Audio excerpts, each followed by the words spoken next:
तोर अखिया कहानी। देखत देखत बन गे रे मोर दिल के रानी। माया के रंग मा रंग दे जिंदगी होवे सुहानी।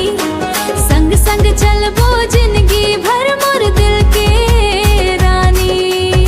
गाँव के गली में जब तय आथस, गाँव के गली में जब तय आथस, फूल घलो हंस हन मुस्काथे, संग घलो हंस हन मुस्काथे। गाँव के गली में जब तय आथस, गाँव के गली में जब तय आथस, फूल घलो हंस हन मुस्काथे। पायल पायल के छन छन सुन के मोर दिल हर तोर नाव गुनगुनाथे। चांद घलो फीका लागे तोर रूप के आगो, तोर रूप के आरी मा बांध ले बन जा मोर जिनगानी।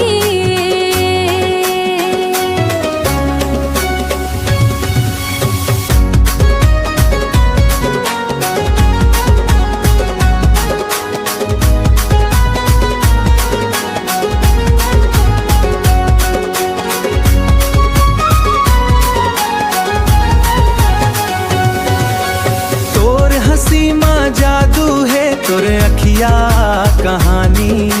देखत देखत बन गे रे मोर दिल के रानी। बरसत पानी महकत माटी, हाथ में हाथ धर कर से सपना लाला पूरा रे मोर दिल के रानी। बरसत पानी महकत माटी, संग तोर भींजे के मन करथे।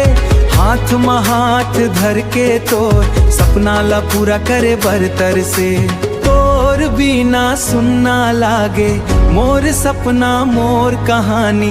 जन्म जन्म तक चाहबो तय हंस मोर निशानी।